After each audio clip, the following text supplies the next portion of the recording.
America की दिग्गज निवेश कंपनी ब्लैक रॉक ने हांगकांग की कंपनी सीके हचीसन के साथ पनामा नहर से लगते पोर्ट्स को खरीदने की डील की है। करीब 23 अरब डॉलर में हुई इस डील की घोषणा मंगलवार रात को हुई।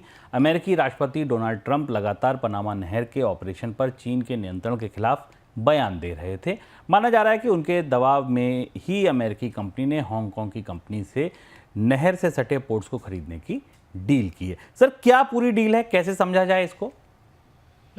डेटा पॉइंट पे चलते हैं और समझने की कोशिश करते हैं। कल की बड़ी सनसनीखेज खबर थी। आपको याद होगा कि जब डोनाल्ड ट्रंप व्हाइट हाउस आए थे, उससे पहले उन्होंने कहा था कि पनामा पर अमेरिका का कब्जा होना चाहिए, पनामा कैनाल पर अमेरिका का कब्जा होना चाहिए। हालांकि इसका पुराना इतिहास ये है कि 1999 में पनामा सरकार को पनामा नहर का नियंत्रण सौंप दिया गया था। ट्रंप का कहना था कि इस पनामा नहर को चीन चला रहा है या चीन का नियंत्रण है। हालांकि इसका कोई सबूत नहीं था। जो कंपनी जिसका जिसका अधिग्रहण हुआ है सीके हचीसन, वो चीन की तो कंपनी है, लेकिन वो हांगकांग बेस्ड कंपनी है और इसने वहां कुछ पोर्ट्स को अपने आप में संभाल रखा है। ट्रंप की ये कोशिश थी कि नहर अमेरिका के नियंत्रण में आ जाए और ट्रंप धीमे धीमे लैटिन अमेरिका और सेंट्रल अमेरिका के हिस्सों से, खासतौर से सेंट्रल अमेरिका के हिस्सों में पनामा, मैक्सिको से चीन के असर को दूर करना चाहते हैं।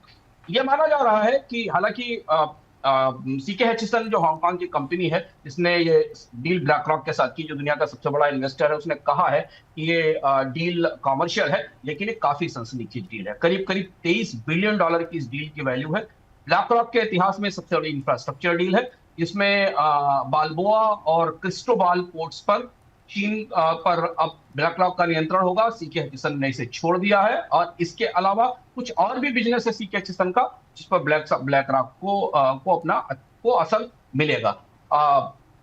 ये भी माना जा रहा था, चर्चाएं भी थी शुभम की, अमेरिका के दबाव के कारण पनामा सरकार सीके हचीसन का कॉन्ट्रैक्ट रिन्यू करने से रोकने वाली थी। तो एक तरह से सीके हचीसन को यह रास्ता मिल गया कि इस डील को इससे वो बाहर निकलकर अपना निवेश कर सकते।